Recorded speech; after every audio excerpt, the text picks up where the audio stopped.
Tonight, a new chapter will be written into a rivalry that dates back 124 years as Kansas visits Taylor Stadium and Missouri. Kansas has a chance to pick up their first series sweep over Mizzou since 2021. And with that, we welcome you inside the Taylor Stadium broadcast booth. I'm Mickey Doolittle. That's Ashley Moore. Ashley, a little extra juice to these kinds of rivalry games. Yeah, this is a long storied rival between both teams. It means a lot to both fan bases, but these baseball teams tonight need to get back on track. Kansas getting swept by Cincinnati needs to come in and get a midweek win, and Mizzou looking to get a good midweek win against a good baseball team. This is a series that dates back a long, long time, all the way back to 1901. Crenshaw steals her 8th bag of the year, and now Ebb sends one into right center field, and that one's gone. It's a home run parade in Como. He ropes it to left field, and it is down right in front of Barth, and it gets all the way to the wall. Nicoletto scores. Cerna being waved in. Relay to the plate. He's out. But the Tigers take the lead in the 5th. Good piece of the bat on the ball. Hit it hard. He lines it to center field. It sends Bogenpool back, and it's over his head. It's 9-7 Missouri, and Lovich is looking for 3. Relay throw is late, and Lovich has done it again. He's got 5 RBIs in this game, and the Tigers take a 2-run lead. Bogenpool, it's a high drive to right. Seals back. Gone! And Missouri State is within 1. No balls and 2 strikes. Tigers looking for their 5th straight win over the Bears. 0-2. High pop-up on the infield. Cerna and Patterson converge. Patterson makes the play, and the Tigers escape. SEC tournament coming up, May 20th. It's, I mean, the best teams in the country play in the SEC, and all of them will converge on one place. That'll be really, really fun to watch. Manning West, meanwhile, the new pitcher for the Big 12 school here in Columbia, Kansas. The sophomore at 6'6", 225. He has a lot of size on the mound. He's got a lot of size. He's a little bit different of a look for these Mizzou hitters. You see Kansas has now been switching up the pitchers every single inning. I'm intrigued to see if this continues on the rest of the game to keep their pitch counts low, kind of going into the BYU weekend, or if, you know, they're just trying to keep the Mizzou hitters off balance in the box.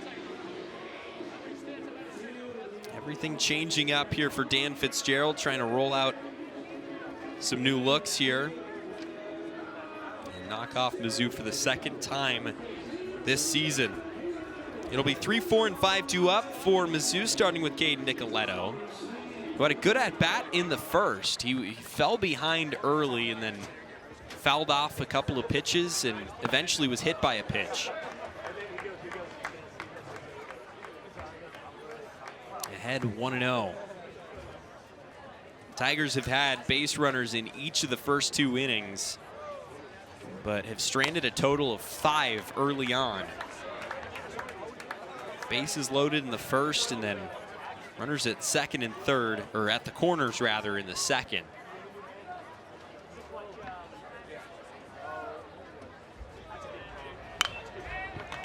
And it's 1-2 to Nicoletto. Well, Mickey, I think there's probably a lot of frustrating things as a coach, but probably the most frustrating, maybe the 2 most frustrating, giving up walks and then also leaving runners on base. So those base runners that are left on, we saw the stat when we opened here, leaving so many runners on base the last game against KU. That's got to be really frustrating. Nicoletto strikes out looking. The 3rd strikeout by Kansas pitching in this game, and it was a good one. That's a great pitch by West, kind of coming back there with that ahead in the count. Nicoletto looks just kind of stunned in the box, just a little bit like, you got 2 strikes, you got to be swinging at that pitch. So now it's Mateo Cerna. We talk about hitting with runners in scoring position. Ironically enough, we were talking to Larissa Anderson, the head softball coach out here a couple of weeks ago, and she says you know, in softball and in baseball, the approach changes when you have runners in scoring position. A lot of times you'll see players trying to do too much. As Mark Winters says, Cerna did go around. And sometimes you just catch hitters trying to swing too hard, right? Yeah, and you just get too hyped in the box. You know that the runners are on. You want to get the big RBI. You want to come through for your team, and you don't have the same approach when you step in the box. Cerna strikes out looking. The second straight backwards K put up by Manning West after coming into this game. It is a hitter away from putting up the first clean inning of this one. It's another great pitch by West coming back 0-2. You know, if you're Mateo Cerna in the box there, you've got to be swinging at that when you have 2 strikes on you. So I'm going to add another frustrating thing, Mickey, to coaches that is probably striking out looking, especially on back-to-back hitters with just 3-4 hitters.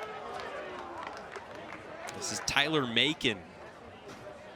Both of those looking strikeouts were on the inner third to lefties, so you gotta assume that he can locate that on the glove side of the plate, right? Yeah, Wes is doing a great job of making sure he hits his spots and coming in just a little bit. You know, lefties seeing that coming in, a little bit of a different look for them, but you still got to be swinging. You got to be able to fight off that pitch. 1-1 is a swing and a miss. And Manning West has come into this game and set a tone. On the verge of the first 1-2-3 inning of the day, and on the verge of striking out the side. 1-2. Runs outside.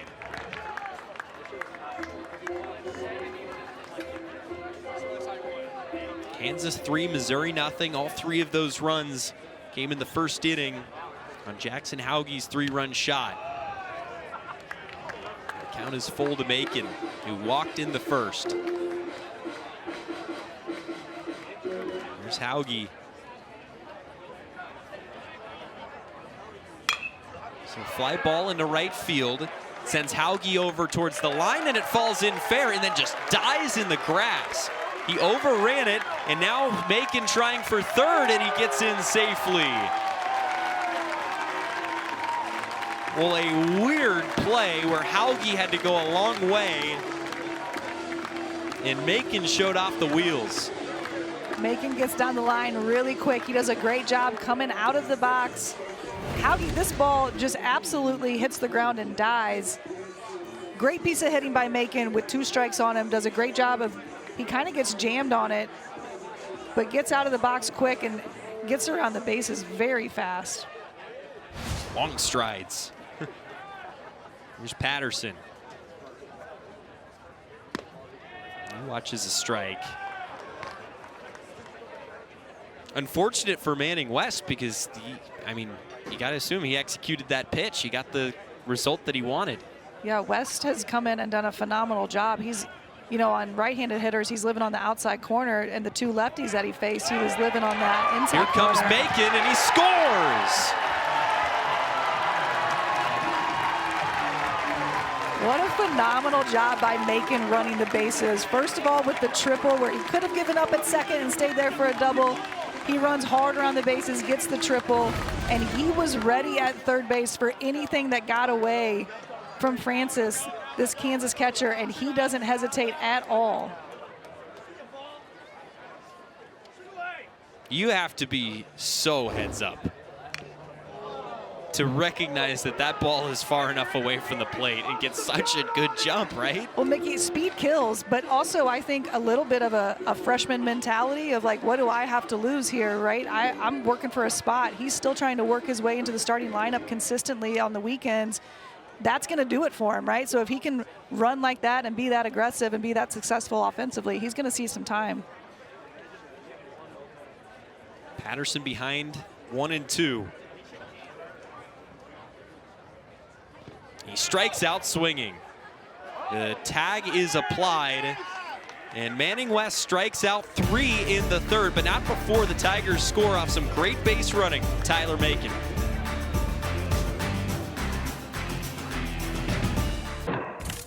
We're on a bit of a roller coaster from Columbia right now. Started off in the second inning with a grand slam from Jackson Lovich to put the Zoo up 7-0. But another grand slam from the other side. Nick Rodriguez unloaded the bases, putting Missouri State within 1 with this 7-6. And then just minutes ago in the 6th, it was Curry Sutherland tying this game up at 7, which is where we stand going into the bottom of the 6th, Jack. We're all over the place right now. We really are.